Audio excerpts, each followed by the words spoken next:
Vladimir Fung saying, I listen to recordings. The funniest thing is he said that some of the people that are the most adamant about not listening to recordings have the biggest discography of everyone.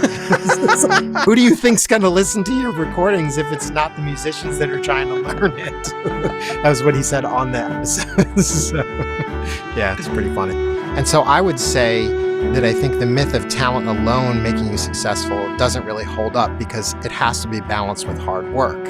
But I would also say on the flip side of that the myth of hard work will get you there too can be a little bit misleading also. You have your 100th episode coming up with Stephen Iserlis. You've been talking about it here on the podcast. Coming up, your very first guest is going to be your 100th guest. And when is that coming out? It's coming out on October 25th. And we've actually already recorded the interview. I asked him questions that were only submitted by audience members.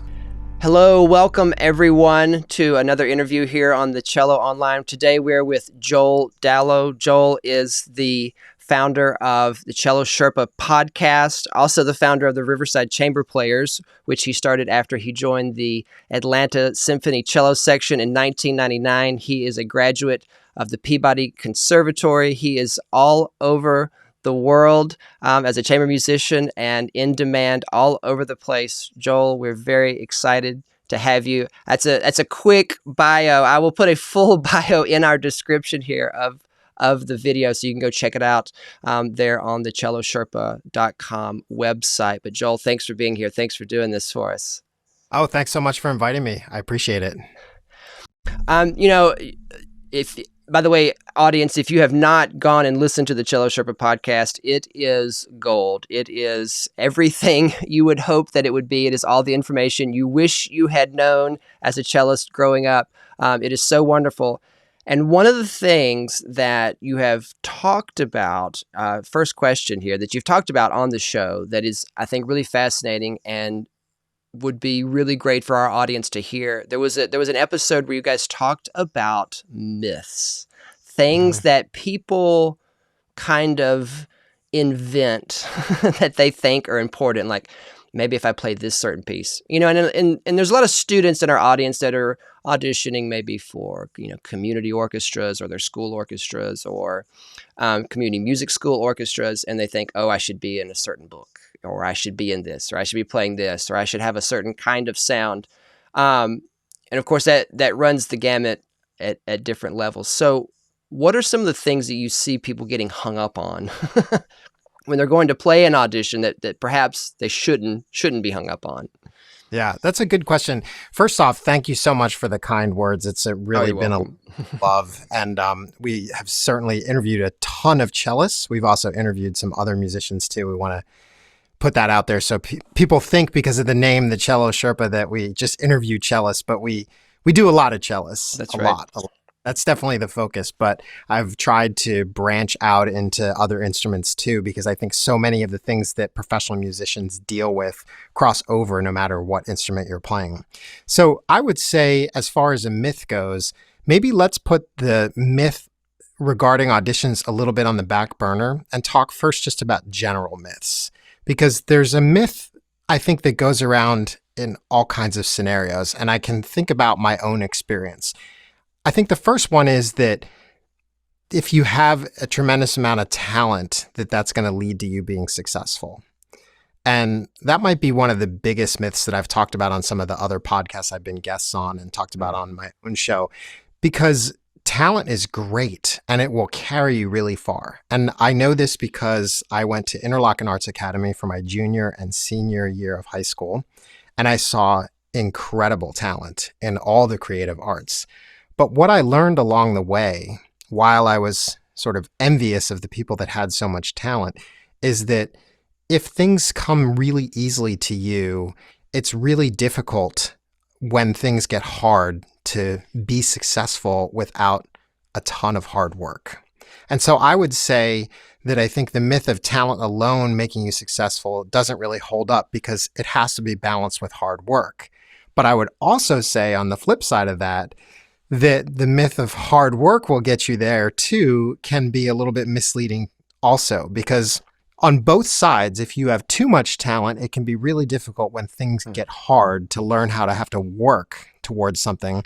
But if you don't have a lot of talent and you work really hard, you might be barking up the wrong tree also. I think we all have to find what is our own personal talent that we're born with, because I think that everybody is talented in their own way, whether it's on an instrument or whether you're an athlete or whether you're some sort of artist or whether you're great at math or you're great at literature.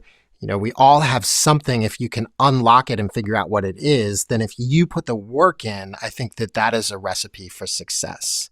And the other thing I would say too is the myth around how much you need to practice. Yes, you need to practice a lot to be successful as a classical musician, but it depends on the person. Some people can accomplish the same thing in 1.5 hours of practice every day that somebody else needs 3 hours. So you have to think about the different levels of talent we all have, the different abilities that we bring, the different work ethics that we have, and how quickly you can pick up on things. And so there isn't really one perfect solution to being successful. I found that for myself, I do remember seeing a lot of prodigious talent that burned out as they got older. And I never put myself in that category. I always would say that I had a medium amount of talent. Both my parents are professional musicians. I clearly got it in my DNA, but I also really had to work hard. And I saw some people that it was a lot easier for them when I was in school, and I was envious of that. But I also saw people that had to work a lot harder to accomplish the same things. So I think the magic formula is being born with, you know, some sort of medium amount of talent and then really learning how to work hard and learning how to put the pieces in place to be successful. Well, speaking of the podcast and finding out incredible information, you have your 100th episode coming up with Stephen Iserlis.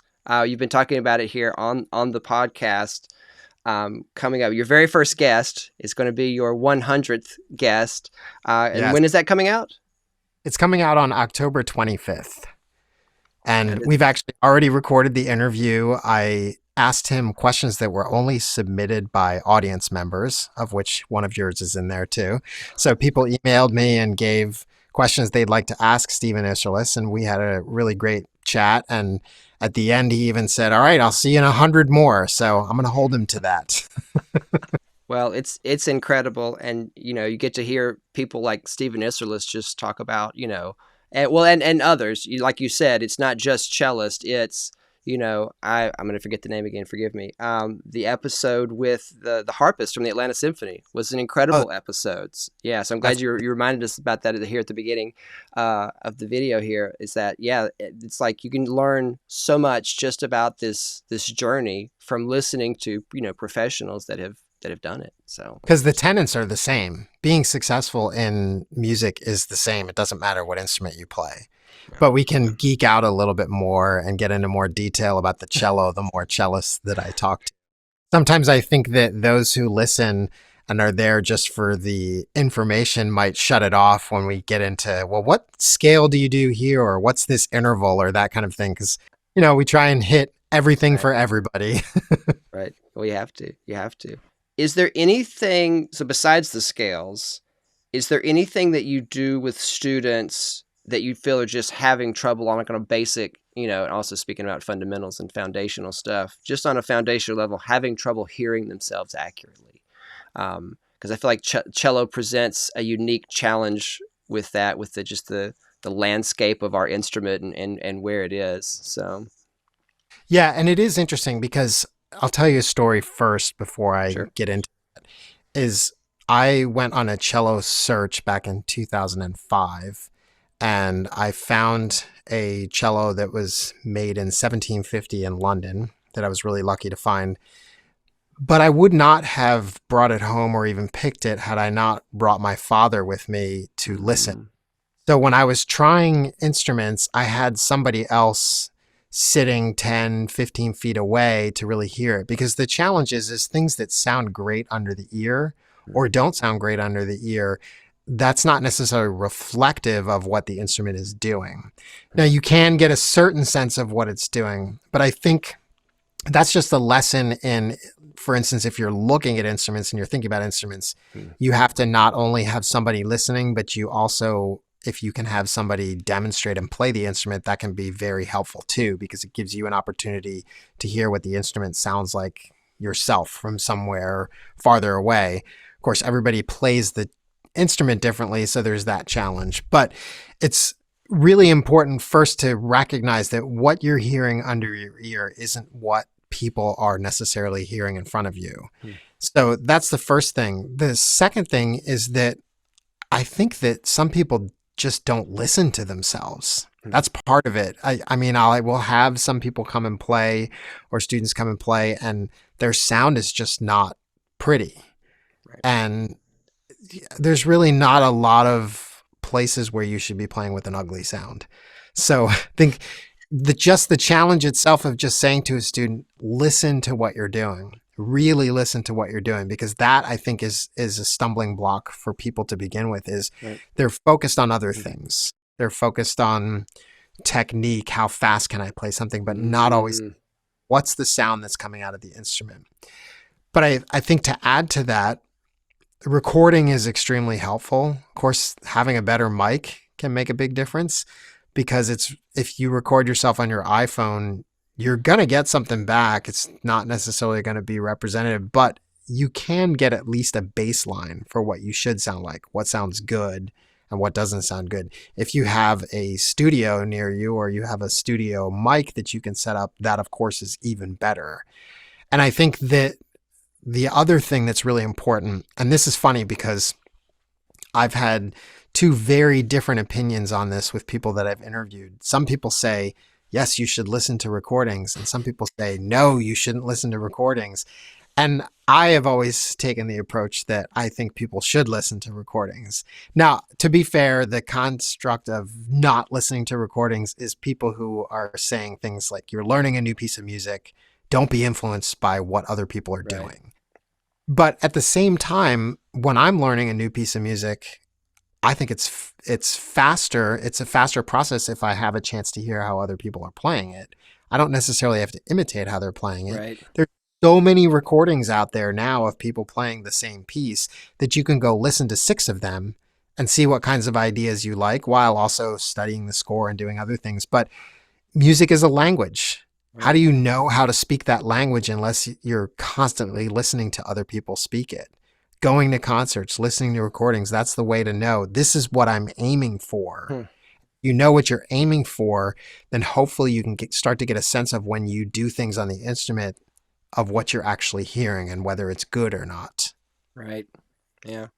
That the two of my favorite episodes that you've done are, Vladimir Fung saying, I listen to recordings. I mean, that should end the conversation right there. If he says he listens to recordings, and he said, listen to lots of them and take the ideas you like and leave the ones, treat it like a grocery store, leave the stuff behind that you don't like. You don't have to do it. And I think that really reminds us that artistry isn't just this happenstance kind of, the muse is upon me kind of thing. Like, you're making decisions. You're making decisions about things that you're doing. And he really brings that home when he's talking about that. It's interesting. The funniest thing is he said that some of the people that are the most adamant about not listening to recordings have the biggest discography of everyone.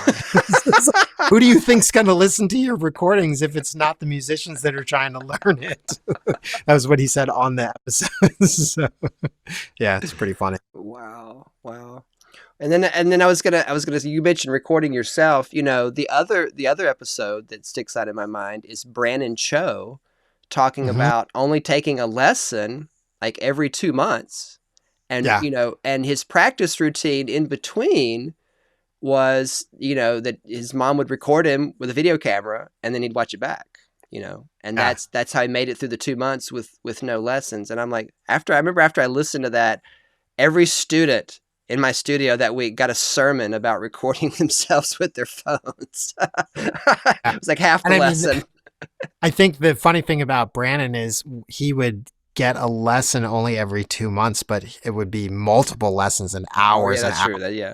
So his mom would sit there with the video camera, and then they'd fly home, and he would be engrossed in everything that he needed to learn from that. But yeah, I mean, his lesson experience is pretty intense. Yeah, for sure. I know that you've had a lot of advanced students in your studio. You've been teaching pretty much the whole time you've been in Atlanta. So you've been a studio teacher there for 20 years. So I guess I've been teaching for 30 years now. Oh, wow. From when I first got out of college, and I came to Atlanta 25 years ago. So I had 5 years where I was freelancing and I was teaching very extensively. So yeah, I'm just about right at 30 years of teaching right now.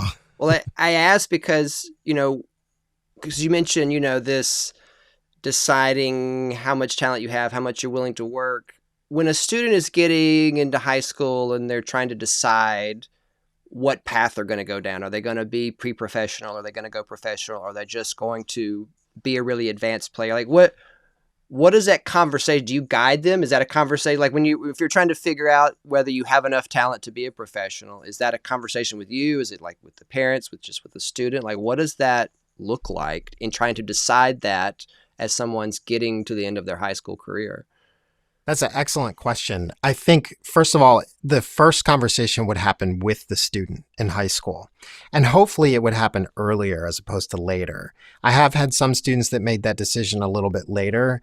And then I challenged them and said, okay, I'm going to give you 6 months. Let's see what you can accomplish in the next 6 months and see how much you can progress to see if you can get to a level where, at least in my own personal opinion, I feel like you can be competitive enough to get into a conservatory or a really strong music program at a university. The challenge is that I've been doing this obviously for 30 years, so I've seen a lot, but I can't always assess what people are capable of. You can't always tell what somebody can accomplish in 4 years. And I have had some guests on this show that I knew back in high school that I would have said that person should not go into music, and that person completely blew away my expectation of what they could do. So there are scenarios where you can see that somebody is maybe headed in the right direction, but they might not be quite there. But it's also really hard to predict what they can do. They get into 4 to 6 years of college. Right. So, but I think in order to go back to answering your question, I would definitely speak with the student first. And then I would use my own personal assessment as to whether I think that this person has what it takes to be on track to get into music school. And generally, I think I've had a pretty good sense of it. And then I would also sit down with the parents and talk about what that means, the sacrifice, what that means when it comes to trying to balance out your academics and your standardized test scores and versus how much you're practicing. I think if somebody's going to spend a lot of money on weekly lessons and you're not planning on going into music, you should at least be practicing, aiming for 5 days a week, 45 minutes on average. If you're planning on pursuing music in high school, you might want to be looking more to double that, 1.5 hours, 2 hours, really putting the time in. And that's really difficult to balance. How do you balance out, well, do I have strong academics? Or do I focus on the instrument? And that's a tough balance too. So that's always a good conversation to have with the student and their parents. Having said that, I am just one person. I only have my own judgment, and I don't believe that I know all. So I think the next step from there to really see if a student has the chance at getting into conservatory is to have them play for other people who's you trust. Maybe it's going to be at summer festivals when they have the opportunity to study with teachers that they could get to go to music school and study with. Maybe it's just people that are really good at evaluating and working at different festivals around the country and getting your student that opportunity to work with them and see whether they think that they have what it takes. Because we can only see what we know in our world, and to have other people also weigh in can be a big helpful indicator as to whether other people also think that this student has what it takes. Oh, that's great. Wow. Okay. Yeah, that's a big conversation. I know that's a big topic, but yeah. Pretty much I would say that I'm a realist. I'm very direct with people. If I think that a student is not putting in the work or doesn't quite have what it takes, I will not mince words. I will tell them. And I will tell them not to discourage them, but maybe to have them either look at the bigger picture as to what they can do, or to really buckle down and show that they can do what they need to motivate them to push forward. Because there's no sense in not telling somebody somewhat of an honest assessment as to what's going on without, of course, breaking their confidence and making them feel badly about themselves. Yeah. There is always the danger of that. So I asked this question in the middle of you. We were talking about myths here. This is so great, talking about talent versus, what does it take to actually, do I have what are the tools in my toolbox, and being honest about that. But yeah, beyond that, what are some of, because you mentioned some of the audition myths, some of the things that people think are important when it comes to an audition? Yeah, I think that people get hung up on what they think the committee is looking for. If we're talking more specifically about, let's say, an orchestra audition, then you want to make sure that you don't believe that the committee has some preconceived notion as to what they want. I mean, my own experience, I came to Atlanta. I didn't know anybody here. I auditioned here multiple times to actually end up with the position that I got, but I learned a lot in that process. And I found that this orchestra wasn't looking for somebody in particular. They weren't looking for some particular bowing. They weren't looking for some particular fingering. What they were looking for is somebody who is a musician that first has the controls of all the fundamentals. Are you playing? Is your intonation strong? How's your rhythm? And people balance those out. Some people think that rhythm is more important than intonation. Some people think intonation is more important than rhythm. So it can vary depending on who's listening. Then once you have those two things down, then the next question is, what kind of sound are you pulling from the instrument? And that's a little bit more of a personal taste. But on the whole, I think most of us can agree if a sound is ugly, which is not what we're looking for, obviously. But having those three things really controlled first is the most important part before you start worrying about how musical I am, how colorful can I be, how many dynamics can I put in, how can I put sort of my own individual stamp on this excerpt. None of that matters if the fundamentals aren't really solid to start with, because people that are listening on a committee can't listen past that.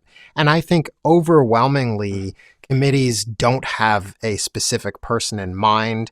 They don't necessarily even have a specific picture of a person in mind. It's those basic fundamental things that we all learn, and really trying to play them at the highest level so that when your committee is listening, the committee is saying to themselves, is this a person that I would want to sit next to and make music with?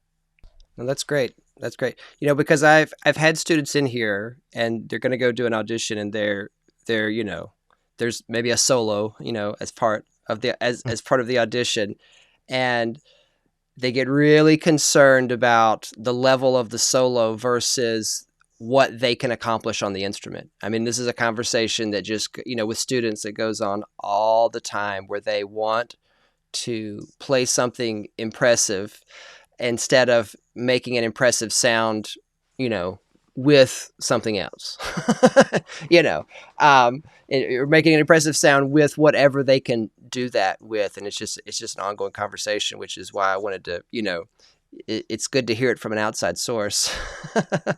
That's a good point that you bring up, though, that you should pick something that you can play really well.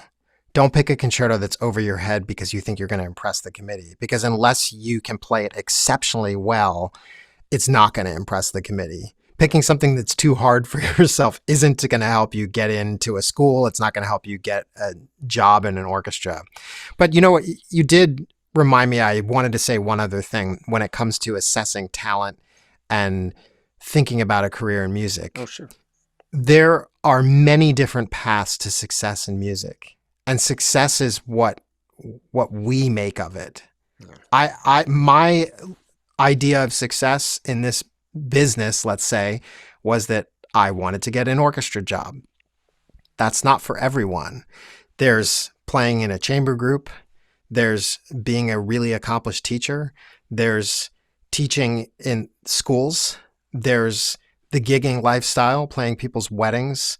There's learning how to edit and produce recordings of other people that are playing or your own playing. I mean, there's a lot of different ways that you can make a successful career in music. And I think that that's part of the thought process when you're trying to decide, okay, I want to go to music school, but what do I want to do with this? And for example, I taught at Georgia State for 4 years.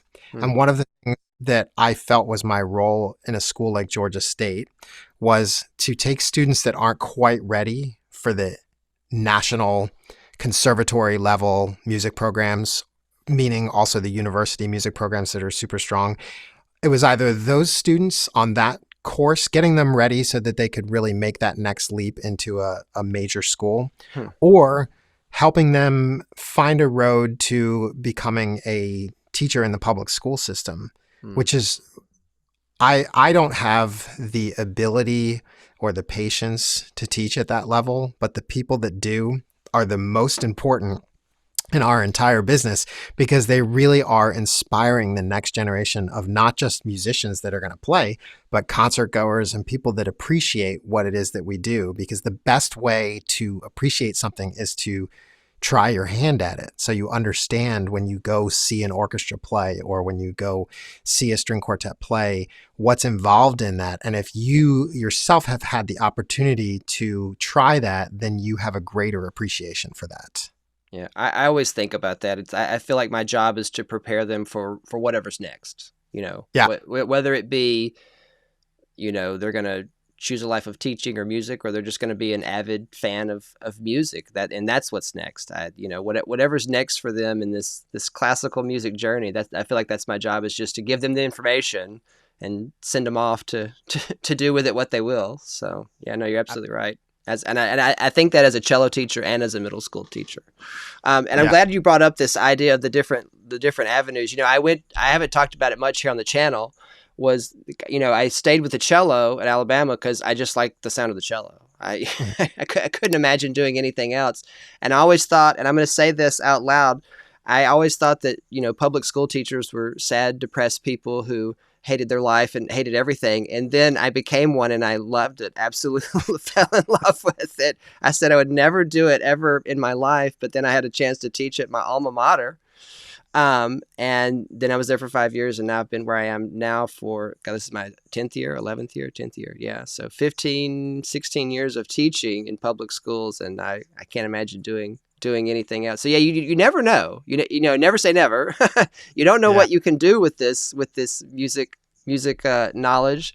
The avenues are endless. So yeah, and the thing is, if you go to a school, let's say like where I was teaching at Georgia State has 100% placement of music teachers. There's nothing else that's 100% guaranteed. So my feeling on that for a lot of students was, if they're not quite at that performance level where I think that they need to be, is you still get all the lessons, you still get all the training, but why not also do that degree at the same time, so that when you're done, you can either choose to go get a master's somewhere, or you can get out and make a living and have benefits and have a salary, and if that appeals to you. So it's very hard in music to be successful and be able to pay your bills and put a roof over your head and have a family. And one of the few places where you can be guaranteed to do that is in the school system.